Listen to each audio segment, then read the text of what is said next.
لله وكفى وسلام على عباده الذين اصطفى وصل وسلم وبارك على نبينا المصطفى وعلى آله وعلى أصحابه نجوم الهدى وقادة التقى اللهم وفقنا لما تحب وترضى من القول والعمل من الفواحش والمعاصي والخطايا والزلل اللهم آثرنا واكثرنا واصلح لنا شأننا كله لا إله إلا أنت أما بعد.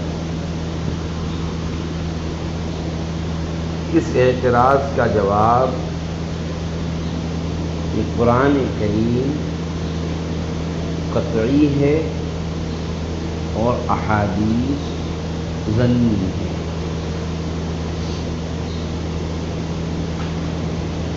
یاد رہے احادیث تین طرح کی ہے.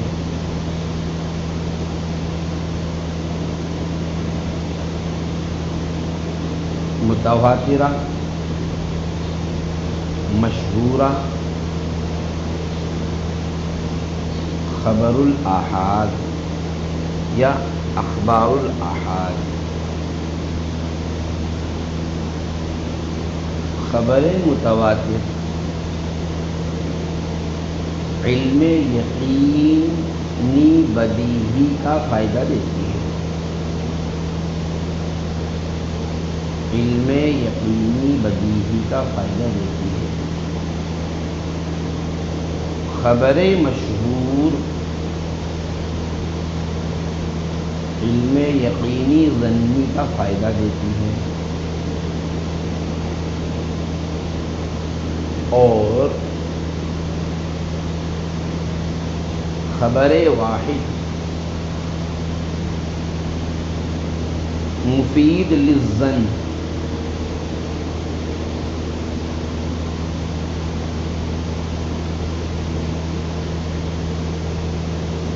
ظن کے دو معنی ہیں.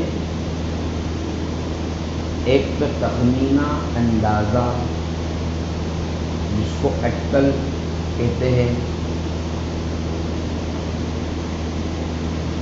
قرآن میں بھی اس کو بیان کیا گیا مشرکین کے متعلق ان یتبعون الا الظن وان الظن لا یغنی من الحق شیئا.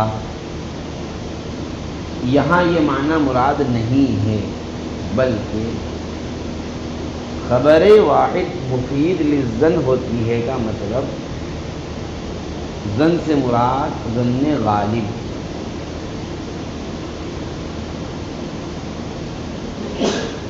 اور ظن غالب والی بات حجت ہوتی ہے.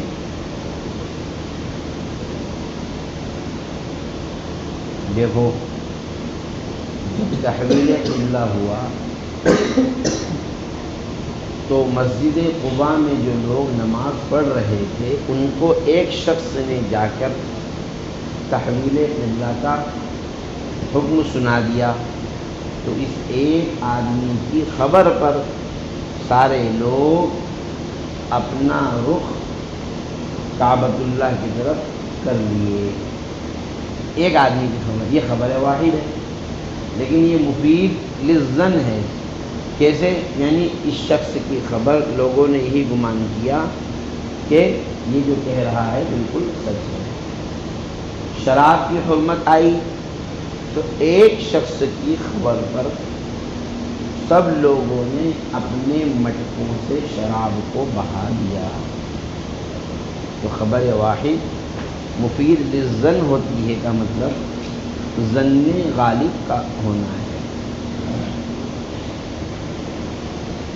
حضرت امام شافعی رحمۃ اللہ علیہ نے اس قسم کے کئی واقعات نقل فرمائے اور حضرت امام شافعی رحمۃ اللہ علیہ نے فرمایا خبر الواحد حجت من زمن النبی صلی اللہ علیہ وسلم. خبر واحد نبی صلی اللہ علیہ وسلم کے زمانے سے ہی حجت ہے.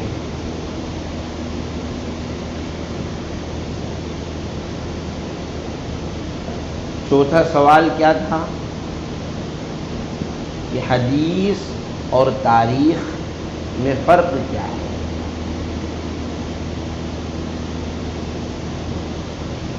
اس کا جواب یہ ہے، تاریخی روایات میں سند کا اہتمام نہیں ہوتا ہے،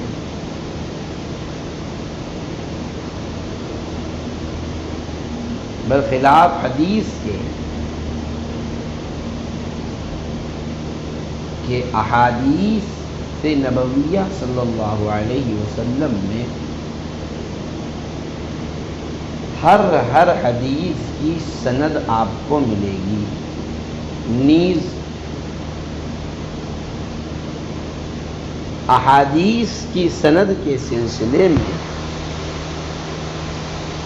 ایسے قواعد و اصول متعین کر دیے گئے ہیں جس سے حدیث کی صحت،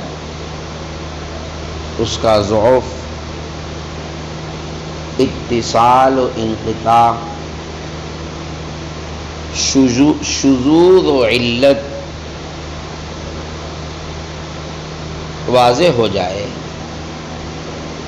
یعنی حدیث میں آپ کو ملے گا یہ صحیح ہے، یہ ضعیف ہے، یہ موقوف ہے، یہ مرفوع ہے، یہ شاذ ہے، یہ معلل ہے، یہ منقطع ہے، متصل ہے، مرفوع ہے۔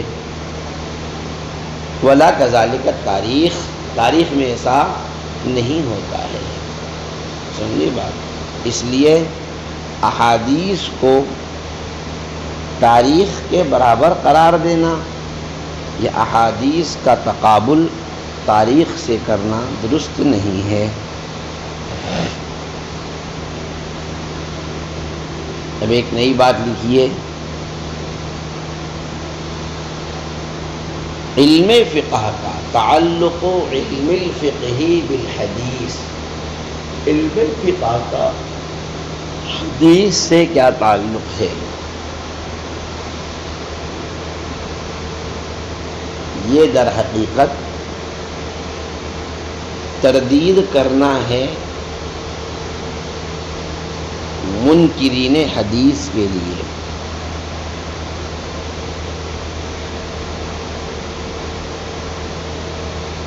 اور منکرین حدیث سے وہ لوگ مراد ہیں جو کہ حدیث کے ظاہر پر عمل کرتے ہیں، اس کی حقیقت کو سمجھ نہیں پاتے، جبکہ احادیث کے مغز اور اس کی گہرائی اور حقیقت کو سمجھنا، اسی کو فقہ اور درایت سے تعبیر کیا جاتا ہے۔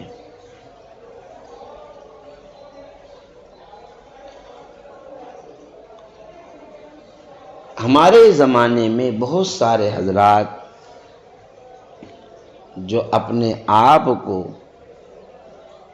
اہل الحدیث سے تعبیر کرتے ہیں، جن کو ہم غیر مقلدین کہتے ہیں، ان کا گمان یہ ہوتا ہے کہ فقہ کا تعلق قرآن اور حدیث سے کچھ بھی نہیں ہے، جبکہ حقیقت یہ ہے کہ یہ ایک بہت بڑا مغالطہ ہے۔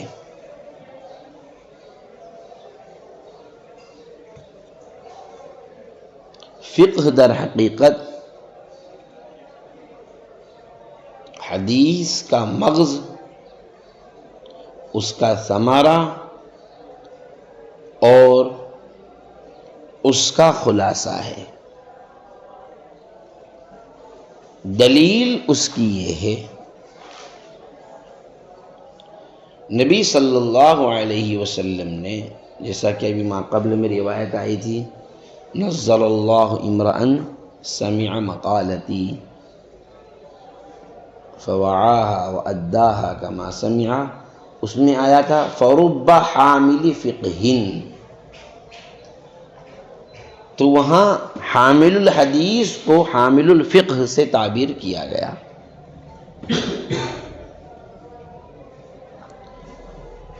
معلوم یہ ہوا کہ جو حامل الحدیث ہوگا وہ حامل الفقہ ضرور ہوگا۔ سونی بات، لہٰذا یہ کہنا کہ حدیث کا فقہ سے کوئی تعلق نہیں ہے، یہ فقہ حدیث سے متعلق نہیں ہو سکتی، یہ محض مغالطے پر مبنی بات ہی ہو سکتی ہے۔ اور بعض حضرات نے فرمایا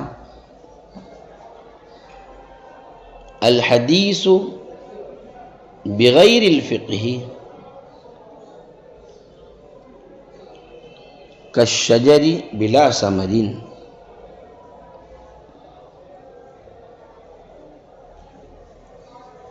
یعنی حدیث بغیر فقہ کے ایسی ہے جیسے بغیر پھل کے درخت۔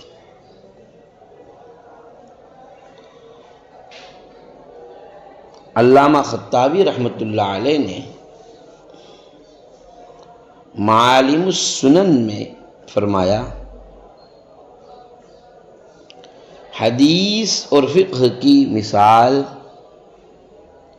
بنیاد اور تعمیر کی طرح ہے۔ حدیث بنیاد ہے، نیو جس کو ہم بولتے ہیں۔ جب تعمیر ہوتی ہے تو اس سے پہلے گڑھے کھودے جاتے ہیں، اس میں بیم کالم ڈالے جاتے ہیں، اسی پر تعمیر ہوتی ہے۔ یہ جو ہماری جو تعمیرات ہیں یہ یقیناً زمین پر ہیں، لیکن ان کی اصل بنیاد کیا ہے؟ ان کے بیم کالم ہیں، سمجھے؟ آپ یہ توڑ دو، اس کو ہٹا دو، چھت نیچے خود بخود گر جائے گی، آپ کو مشقت نہیں کرنا اس کو گرانے کے لیے، سمجھے بات؟ تو حدیث بنیاد ہے اور فقہ اس پر تعمیر ہونے والی عمارت ہے۔ اب بنیاد جتنی مضبوط ہوگی اس پر تعمیر ہونے والی عمارت بھی اتنی ہی مضبوط ہوگی۔ حضرت شاہ ولی اللہ محدث دہلوی رحمۃ اللہ علیہ نے فرمایا کہ فقہ اور حدیث کی مثال قشر اور مخ کی طرح ہے، کالقشر والمخ،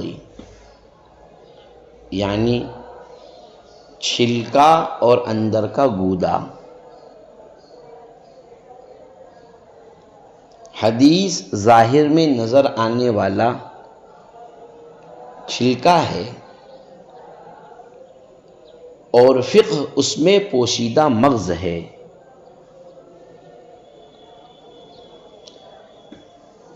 نیز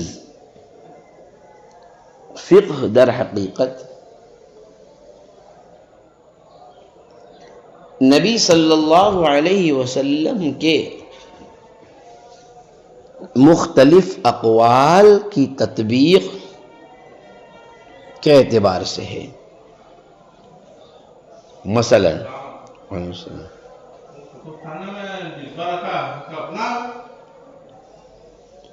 اللہ اعلم،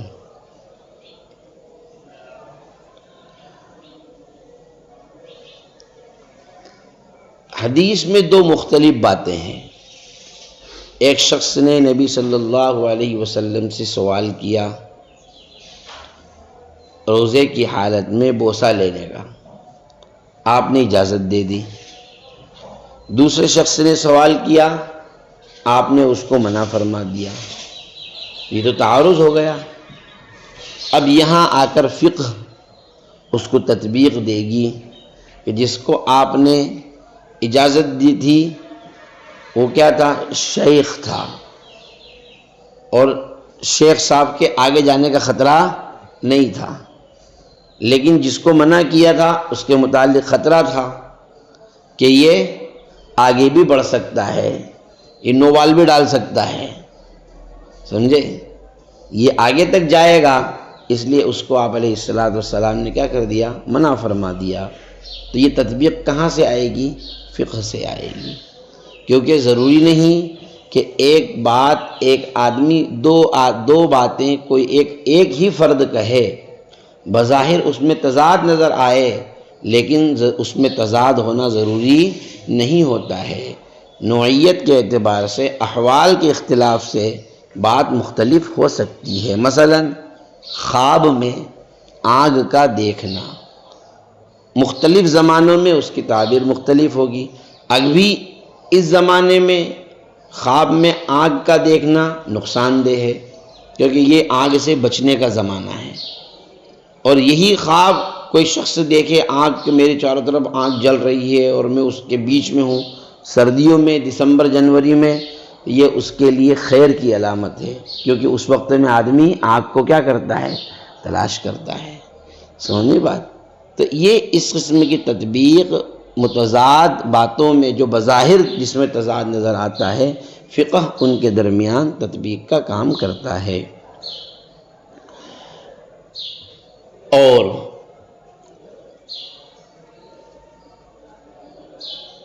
اگر آدمی کو تفقہ حاصل نہ ہو تو وہ احادیث کو ناسخ منسوخ، راجح مرجوح، صحیح غیر صحیح، قوی ضعیف کے درمیان امتیاز نہیں کر سکتا۔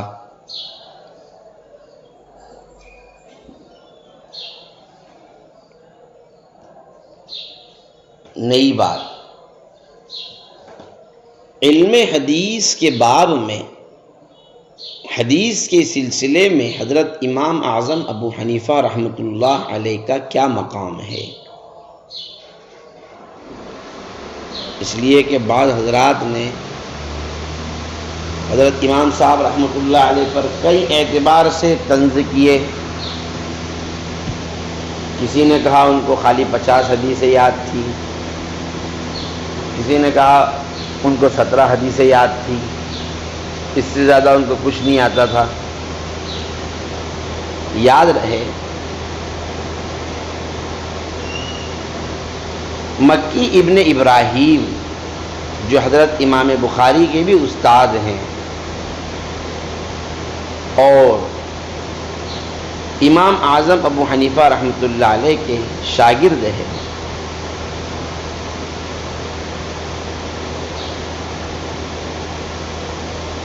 حافظ یوسف جمال الدین المزی نے، علامہ مزی رحمۃ اللہ علیہ سے جو مشہور ہیں ان کا نام ہے حافظ یوسف جمال الدین،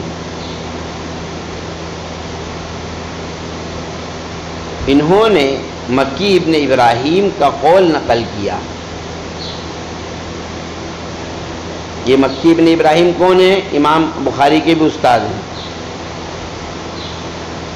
کہ امام صاحب کان اعلم اہل زمانہ، اپنے زمانے کے سب سے بڑے عالم تھے۔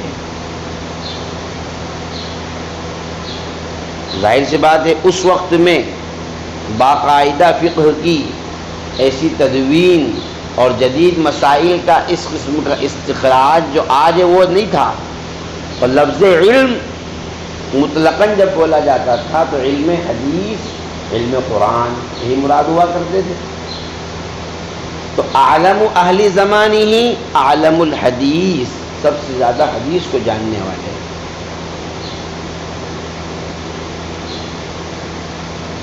اور یزید ابن ہارون کہتے ہیں میں تقریباً 1000 شیوخ سے ملا اور میں نے ان سے روایات لی اور بہت کچھ لکھا،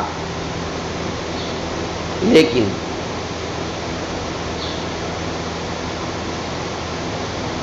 میں نے 5 لوگوں کو سب سے زیادہ افقہ، اورع اور عالم پایا۔ ان میں سب سے اعلیٰ درجے پر امام ابو حنیفہ ہے۔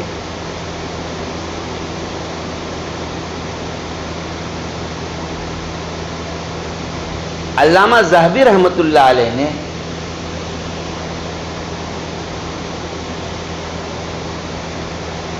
امام ابو داؤد کا قول نقل فرمایا ان ابا حنیفہ کان اماما، کہ ابو حنیفہ امام تھے۔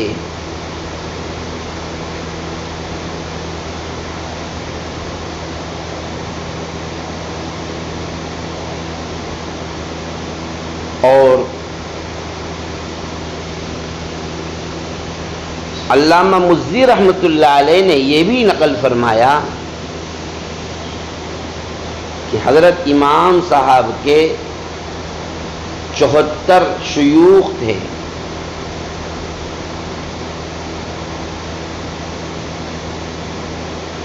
علامہ سیوطی رحمۃ اللہ علیہ نے تبییض الصحیفہ میں 76 شیوخ کا تذکرہ فرمایا۔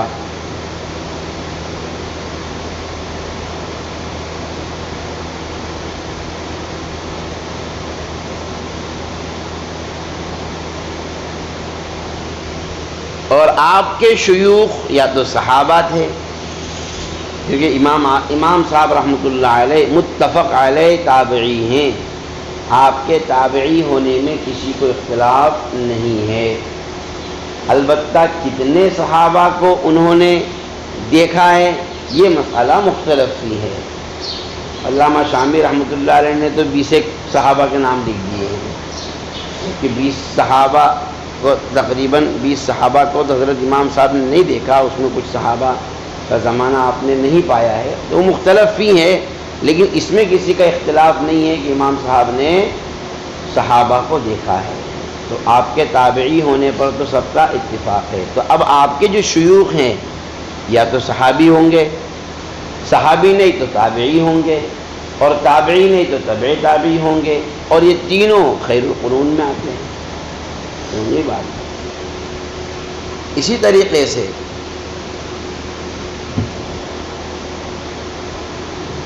علامہ شاوی رحمۃ اللہ علیہ،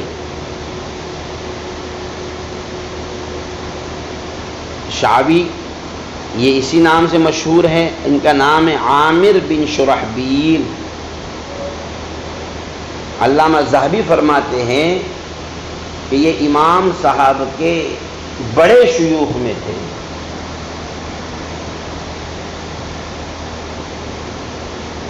اور جس طریقے سے حضرت امام صاحب رحمۃ اللہ علیہ کے شیوخ کبار تابعین میں ہیں، ایسے ہی آپ کے تلامذہ میں بہت سارے ائمۃ الحدیث ہوئے ہیں، جیسے عبداللہ ابن المبارک، یحییٰ ابن سعید القطان، یہ یحییٰ ابن سعید القطان تو ایم ایس تھے، ماسٹر سرجن، امام الجرح و تعدیل کہا جاتا تھا ان کو۔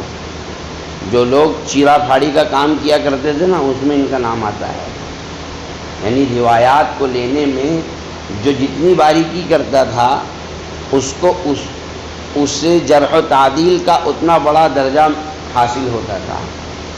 تو ائمۃ الجرح و تعدیل میں یحییٰ ابن سعید القطان یہ بھی شامل ہے، اور امام صاحب کے شاگرد ہیں۔ علامہ ذہبی نے فرمایا کہ یحییٰ ابن سعید القطان امام صاحب کے قول پر فتویٰ دیا کرتے تھے۔ وکیع ابن الجراح امام شافعی کے استاد ہیں، شکوت الی وکیع سوء حفظی، یہ وہی حضرت ہے۔ وکیع ابن الجراح، حفص ابن غیاث النخعی، اب ان کا نام آپ کو نہیں ملے گا، بس امام نخعی، امام شعبی، سمجھے بات؟ یحییٰ ابن زکریہ، مسعر ابن کدام، ابو عاصم النبیل، یہ سب حدیث کے بڑے ائمہ ہیں، سارے امام صاحب کے شاگرد ہیں۔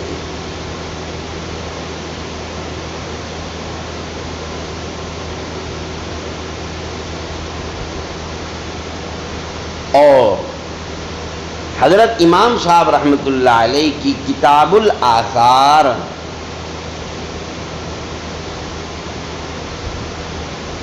اوائل کتب حدیث میں سے ہے، یعنی حدیث کی جو سب سے پہلے کتابیں لکھی گئی ان میں امام صاحب کی کتاب الآثار، اور اس کو نقل کرنے والے امام صاحب سے 4 لوگ ہیں، امام ابو یوسف، امام محمد، امام زفر اور حسن ابن زیاد، چاروں آپ کو معلوم ہے۔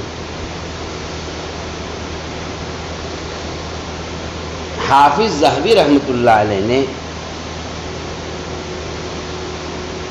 عبد العزیز دراوردی کا قول نقل فرمایا کہ امام مالک رحمۃ اللہ علیہ امام صاحب کی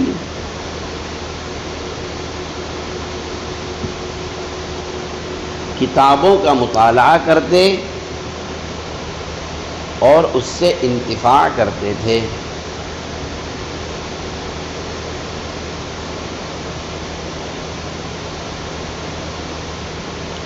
اور علامہ موفق المکی نے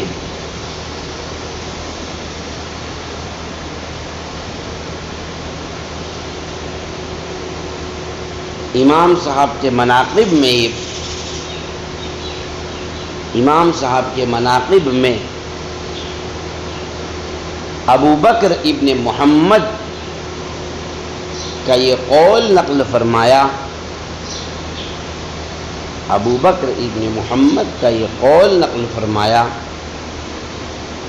کہ امام صاحب نے 40,000 احادیث میں سے انتخاب فرمایا۔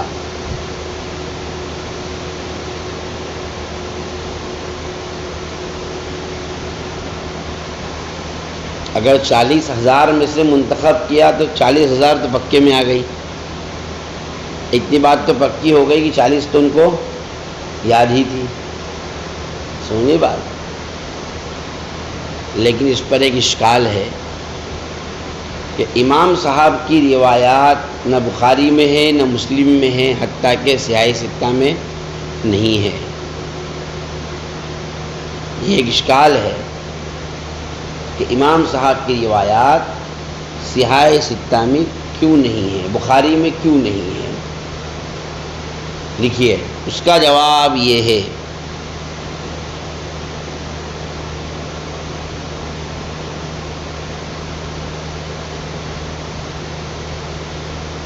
کہ صحاح ستہ میں امام صاحب کی روایات کا نہ ہونا آپ کے ضعیف ہونے کو مستلزم نہیں ہے، اس لیے کہ امام بخاری رحمۃ اللہ علیہ نے امام شافعی کی کوئی روایت نقل نہیں کی۔ چلو یہاں سے شروع کرو، امام شافعی بھی کمزور ہو گئے، اور آگے لکھو امام بخاری رحمۃ اللہ علیہ نے، ارے میں امام بخاری کہتا ہوں، تم خالی بخاری لکھ دیا کرو، تو میں نے امام بخاری رحمۃ اللہ علیہ کا اتنی دیر میں بخاری لکھا جائے گا، ٹائم بچ جائے گا تمہارا، اور تم بھی ہر بار امام بخاری لکھو گے تو آگے کا جملہ چھوٹ جائے گا، سنی بات۔ مجھے چونکہ بولنا ہے، بولنے میں وقت نہیں لگتا ہے، لکھنے میں وقت لگتا ہے۔ امام شافعی رحمۃ اللہ علیہ کی کوئی روایت نقل نہیں کی، اور امام احمد ابن حنبل جو امام بخاری کے شیخ ہیں، ان سے صرف 2 روایتیں نقل کی ہیں، اس میں بھی ایک تعلیقاً ہے۔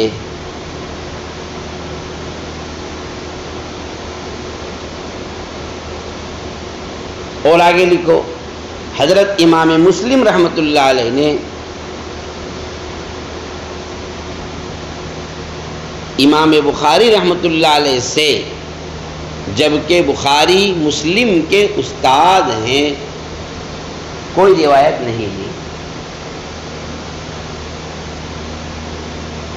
کیا امام بخاری، امام مسلم، امام بخاری کے دشمن ہو گئے؟ یا امام مسلم کے نزدیک بخاری کی کوئی ویلیو نہیں تھی؟ اس سے یہ لازم تو نہیں آتا نا بھئی، اگر یہ اشکال امام صاحب پر ہوتا ہے تو امام بخاری پر بھی ہوگا، کیونکہ امام مسلم جو ان کے مایہ ناز شاگردوں میں، بلکہ یہ کہیے کہ امام بخاری کے شاگردوں میں سب سے اول درجے کے شاگردوں میں آتے ہیں امام مسلم، لیکن مسلم میں کوئی روایت نہیں ہے جس کو انہوں نے امام بخاری سے نقل کیا ہو، تو کیا امام بخاری کمزور ہو گئے؟ بتائیے۔ جبکہ امام بخاری اور امام ابو حنیفہ کا تو کوئی 2 جوڑ ہی نہیں ہے زمانے کے اعتبار سے۔ امام بخاری اگر امام ابو حنیفہ سے نہیں لے رہے ہیں تو وہ اتنی بڑی بات نہیں ہے جتنا کہ مسلم کا بخاری سے نہ لینا ہے، سمجھے؟ اور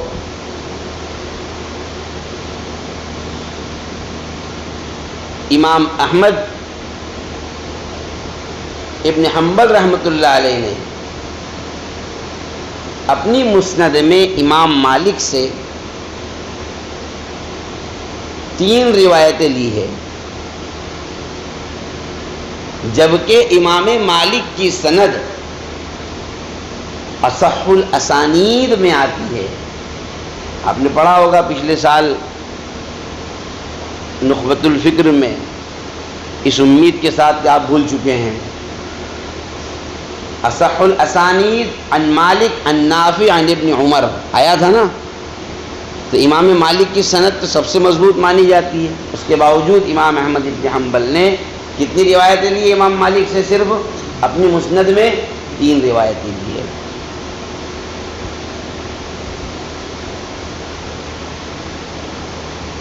لہذا اب یہ اخذ نہیں کیا جا سکتا اور یہ نہیں کہا جا سکتا کہ امام مالک، امام احمد، امام شافعی، امام بخاری یہ سب ضعیف ہوئے۔ اگر یہ اعتراض امام صاحب پر کیا جاتا ہے کہ بخاری نے ان کی روایت کیوں نہیں لی، تو ہر بعد والے نے اگر اپنے پہلے والے سے روایت نہیں لی ہو، جبکہ وہ اس کا شاگرد ہو یا اس سے متعلق ہو یا اس کا معاصر ہو یا اس کے علم حدیث کو تسلیم کرتا ہو، اور اس کے باوجود اس کی روایت کو نہیں لے رہا ہے، تو پھر تو ہر ایک بعد والے کا، ہر ایک پہلے والے کا بعد والے کے مقابلے میں ضعیف ہونا لازم آئے گا۔ آئے گا کہ نہیں آئے گا؟ تو پھر سب کو ضعیف کہہ دیا جائے، جبکہ ایسا نہیں ہے۔ اس سلسلے میں حق بات وہ ہے جو علامہ زاہد الکوثری رحمۃ اللہ علیہ نے بیان فرمائی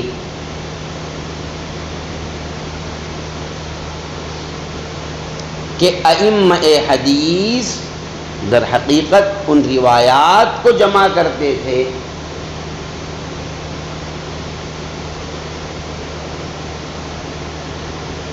جن کے ضیاع کا، ضائع ہو جانے کا اندیشہ ہوتا تھا،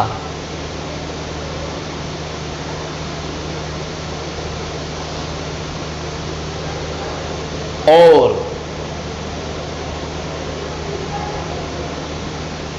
حضرت امام صاحب رحمۃ اللہ علیہ کے شاگرد، ان کے تلامذہ، ان کے متبعین و مقلدین اتنی کثرت سے ہو گئے کہ ان کے ذریعے بیان کردہ روایات کا ضیاع کا اندیشہ نہیں تھا۔ اس لیے ائمہ حدیث نے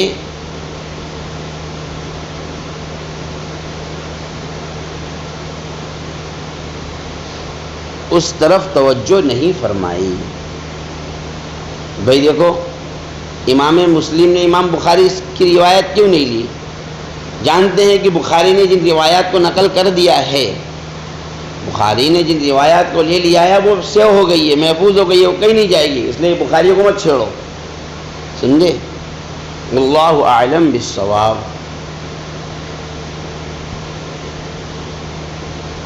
اب ایک سوال یہ ہے کہ ہمارے ملک ہندوستان میں علم الحدیث کیسے آیا؟ علم الحدیث فی الہند، اس کا علم بھی ضروری ہے۔ یاد رہے، ہندوستان میں اسلام نبی صلی اللہ علیہ وسلم کے زمانے میں ہی پہنچ چکا تھا، جیسا کہ بعض کتب تاریخ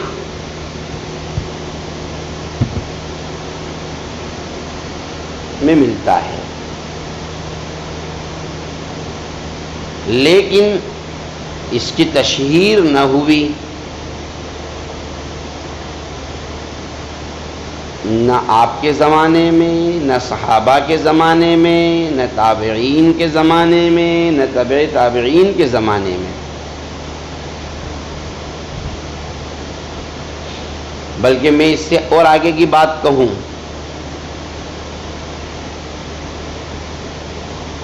بھوپال شہر کے قاضی وجد الحسینی صاحب رحمۃ اللہ علیہ،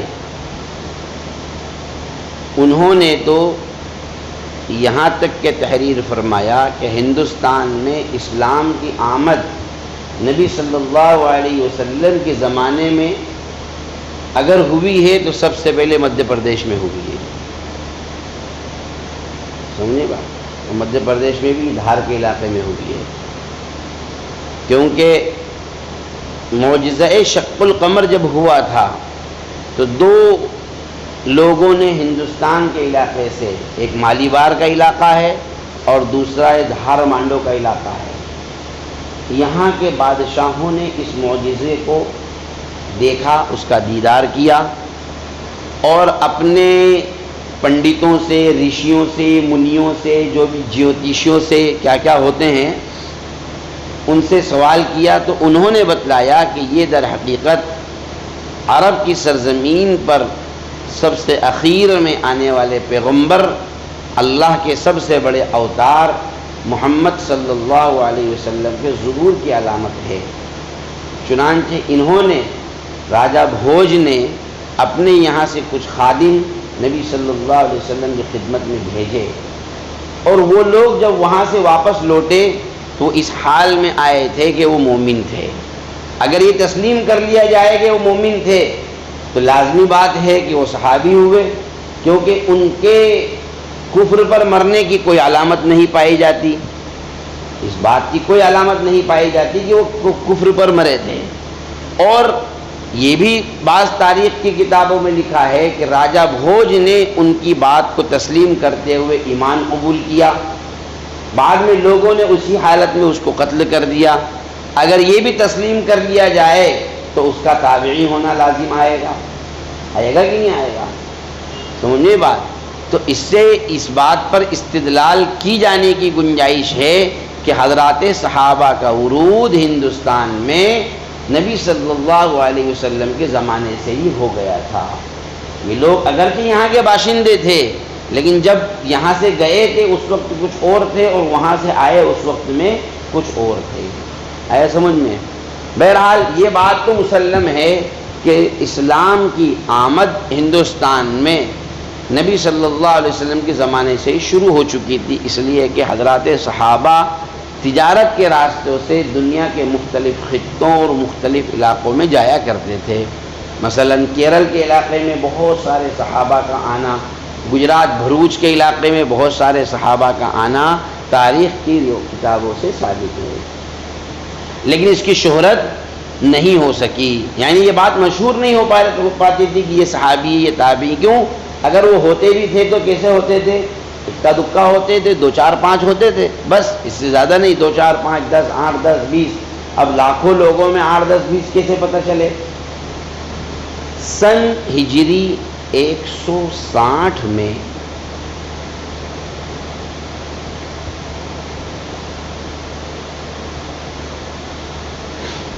ابو جعفر ربیع ابن الصبیح سعدی البصری نے 160 تو ان کی تاریخ وفات ہے. ابو جعفر ربیع ابن الصبیح سعدی البصری 160 میں. یہ کب آئے اس کا علم نہیں ہے، 160 میں ان کا انتقال ہوا ہے. ان کی آمد گجرات کے بھروچ کے علاقے میں ہوئی اور احادیث کی نشر و اشاعت بھی ہوئی.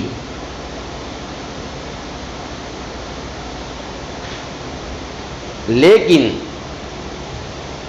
سن ہجری 10 تک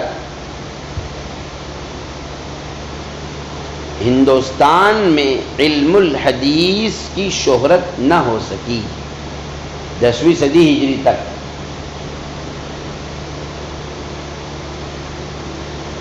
البتہ بعض حضرات نے یہ بات ضرور کہی ہے کہ ہندوستان میں سب سے پہلے حدیث کا درس بھروچ کی سرزمین پر ہوا.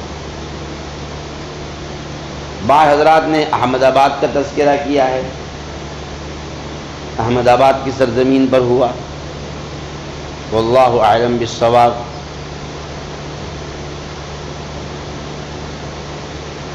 اور 10ویں صدی ہجری میں شاہ عبد الحق محدث دہلوی رحمۃ اللہ علیہ مکہ مکرمہ تشریف لے گئے اور وہاں سے لوٹ کر علم حدیث کی خدمت کو انجام دیا. حدیث کی کچھ اصطلاحات تحریر فرمائی جس کو آج ہم مقدمہ مشکات کے نام سے جانتے ہیں. مشکات المصابیح کے شروع میں جو مقدمہ ہے، مقدمۃ المشکات جس کو کہتے ہیں مقدمہ مشکات، وہ در حقیقت شاہ عبد الحق محدث دہلوی رحمۃ اللہ علیہ کا تحریر کردہ ہے. اور مشکات المصابیح کی 2 شرح بھی انہوں نے لکھی. لمعات التنقیح عربی میں اور اشعث اللمعات فارسی میں.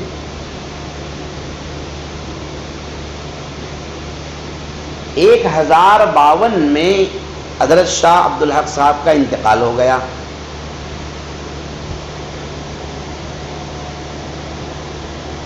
ابھی تک بھی صحائے ستہ کا درس سرزمین ہند پر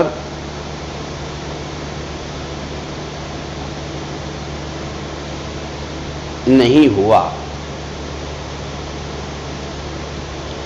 11ویں صدی ہجری میں حضرت شاہ ولی اللہ محدث دہلوی رحمۃ اللہ علیہ جن کی وفات 1176 ہجری میں ہوئی، آپ مکہ مکرمہ تشریف لے گئے اور تقریباً 2 سال وہاں رہے.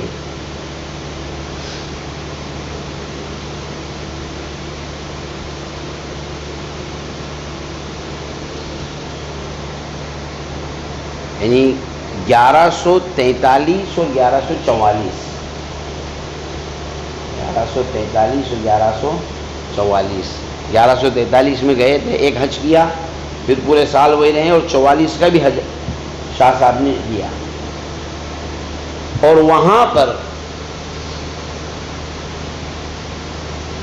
شیوخ حدیث سے حدیث کا استفادہ کیا، خاص طور پر ابو طاہر المدنی، شیخ ابو طاہر المدنی سے صحاح ستہ کا استفادہ کیا، اور آپ سے ان کو اجازت حاصل ہوئی. پھر حضرت شاہ صاحب رحمۃ اللہ علیہ نے ہندوستان تشریف لا کر کے صحاح ستہ کی تدریس کا کارنامہ انجام دیا. اس اعتبار سے حضرت شاہ صاحب رحمۃ اللہ علیہ کو ہندوستان، بلکہ ہندوستان، پاکستان، بنگلہ دیش، پورے ایشیا بر صغیر میں مرکز الاسانید کہا جاتا ہے.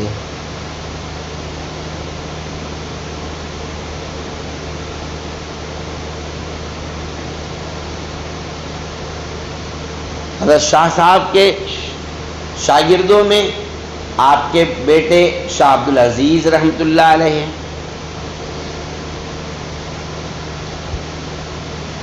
پھر ان کے خاص شاگردوں میں دو ہیں، شاہ اسحاق مہاجر مکی اور شیخ رشید الدین الکشمیری ثم دہلوی.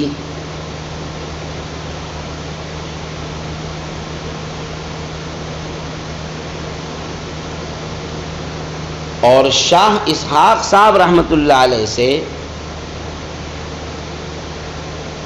شاہ عبد الغنی مجددی روایت نقل کرتے ہیں،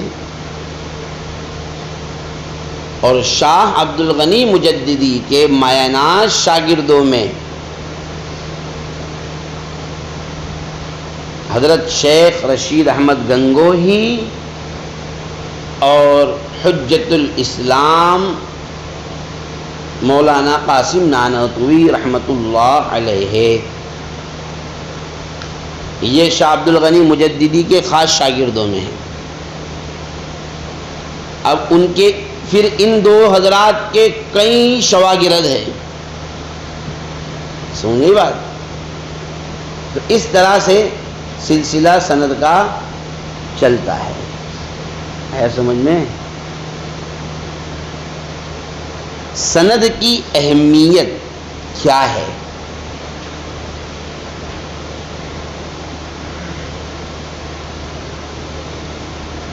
اسناد کہتے ہیں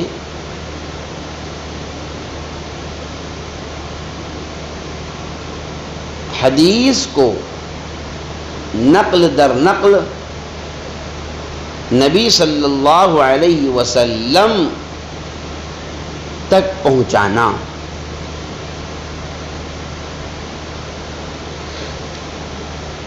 اور سند کے ساتھ روایات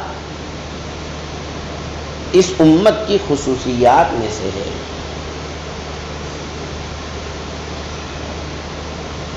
عبداللہ ابن المبارک فرماتے ہیں الاسناد من الدین ولولا الاسناد لقال من شاء ما شاء. اگر اسناد نہ ہوتی تو جو شخص جو بات بیان کرنا چاہتا بیان کر دیتا.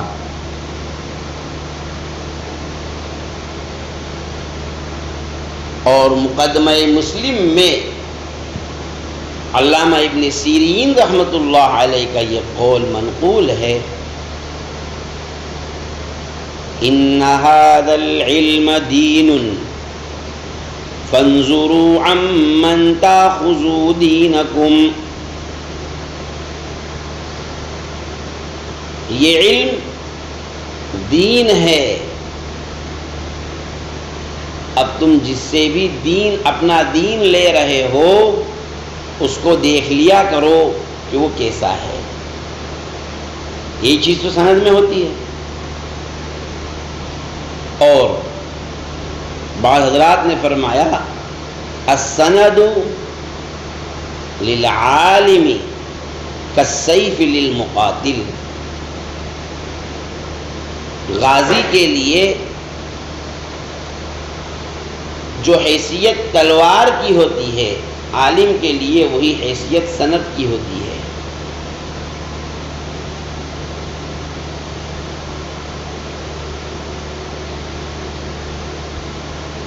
اور سفیان ثوری کا قول الاسناد سلاح المؤمن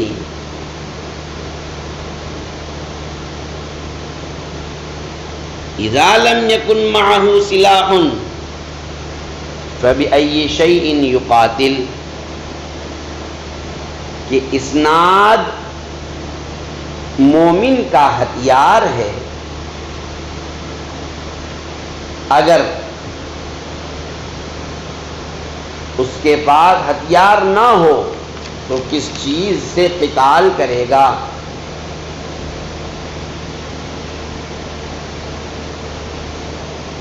ایک قول یہ ہے السند للمحدث کالسلم للصاعد. محدث کے لیے سند ایسی ہے جیسا کہ اوپر چڑھنے والے کے لیے سیڑھی.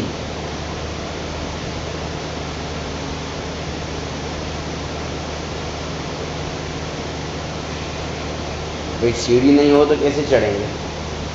چڑھیں گے نہیں چڑھیں گے. کوئی لگائے گا چھلانگ اتنی لمبی؟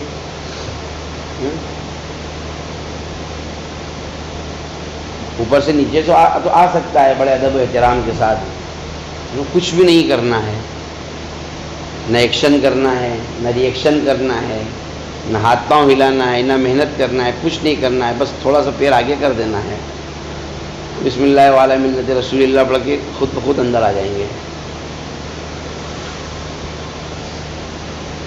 اب مشکات شریف کی سند. آپ لوگ مشکات پڑھ رہے ہیں تو جس آدمی سے آپ پڑھیں گے اس کی سند، اس نے کس سے پڑھی اس کی سند. اس سند کے 3 دور ہیں. پہلا دور استاد سے لے کر حضرت شاہ ولی اللہ تک. دوسرا دور حضرت شاہ صاحب رحمۃ اللہ علیہ سے صاحب کتاب تک.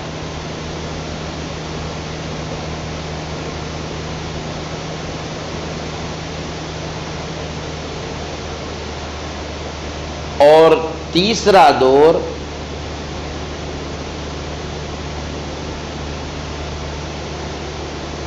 صاحب کتاب سے نبی صلی اللہ علیہ وسلم تک.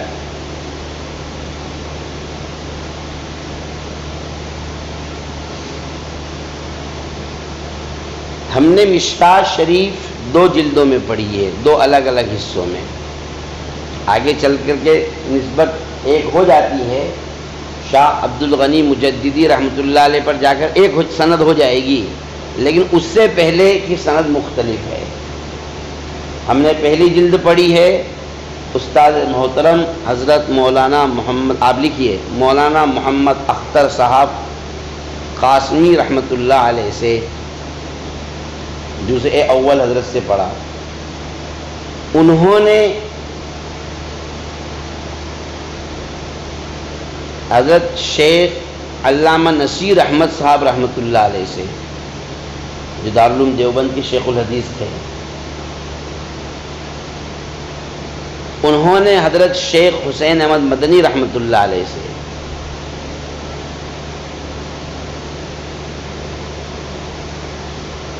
اور انہوں نے حضرت شیخ محمود الحسن دیوبندی رحمۃ اللہ علیہ سے. انہوں نے حضرت مولانا قاسم نانوتوی رحمۃ اللہ علیہ سے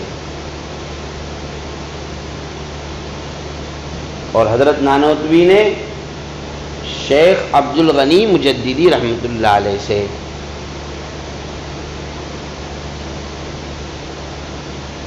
تو یہاں ہم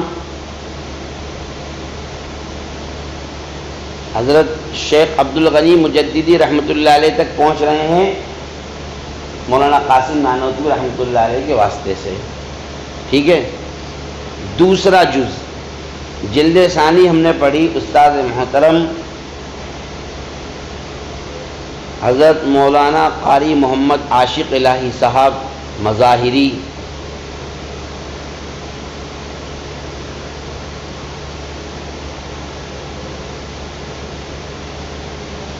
حضرت قاری صاحب ہی مجھے کھنڈوا سے لے کر گئے تھے. حضرت قاری صاحب نے قاری عاشق الہی صاحب نے 50 سال کھنڈوا میں قرآن سنایا ہے. 50 سال تک مسلسل وہی لے کر گئے تھے. حضرت اپنے ہی رکھتے تھے. جمعرات کو چھٹی ہو جاتی تھی سائیکل سے حضرت کو گھر لے کے جاتا تھا. 25 کلومیٹر دور تھا ان کا گھر. 40 منٹ میں پہنچ جاتے تھے. 40 منٹ 45 منٹ میں سائیکل سے. وہ بھی گلی میں گاؤں سے ہوتے ہوتے جاتے تھے. بہت تیز لے جاتا تھا. حضرت ہر ہفتے لے جاتے تھے. اکثر و بیشتر مجھے لے جاتے تھے. اس کا سب سے بڑا بینیفٹ یہ تھا کہ اپنے کو چھٹی لینے کی ضرورت نہیں پڑتی. نہ چھٹی کی ضرورت نہ جمعے کے حاضری کا ٹینشن.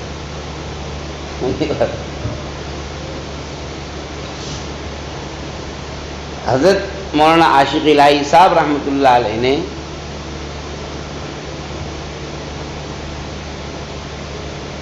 مشکات شریف پڑھی شیخ مفتی محمد یحییٰ سہارنپوری رحمۃ اللہ علیہ سے.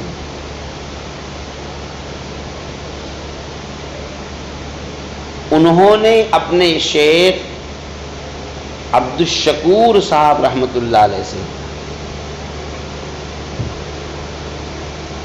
انہوں نے شیخ عبد الرحمن کامل پوری رحمۃ اللہ علیہ سے.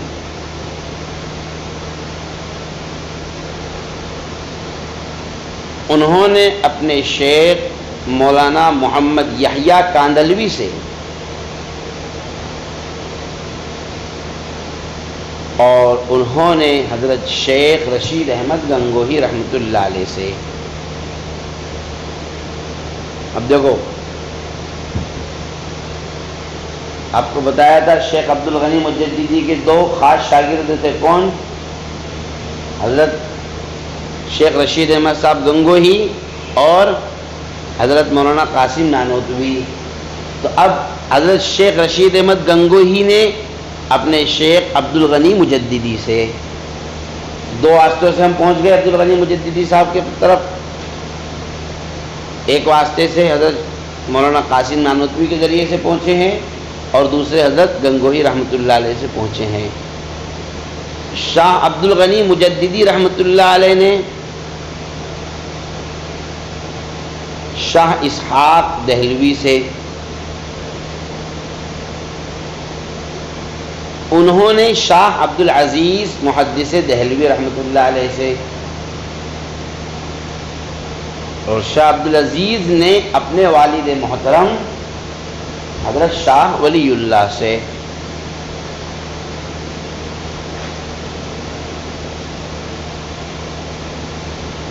یہ ایک سند ہو گئی. اب اس سند میں آپ کو جو بھی اختلاف پایا جائے گا جتنا بھی ملے گا وہ ملے گا شیخ عبد الغنی مجددی تک. اس کے بعد جا کر شاہ صاحب تک سند ایک ہی رہے گی. سمجھے بات؟ آپ جب مشکات پڑھانے کے لیے بیٹھیں گے اللہ کرے آپ اللہ وہاں تک پہنچائے آپ کو. آمین تو کہہ دو کنجوس ہو. تم تو آمین بھی نہیں کہہ رہے ہیں یار. یہ چکر میں قرآن خاصہ کہ پڑھانے کے لیے مل گئے تو محنت کون کرے گا؟ ایسا تو نہیں ہے. پھر آمین کہو بھائی زور سے. ارے بول دیا کرو. کبھی کبھار گناہ گاروں کی بھی دعا قبول ہو جاتی ہے. سمجھے بات؟ ضروری نہیں کہ اللہ والوں کی قبول ہو.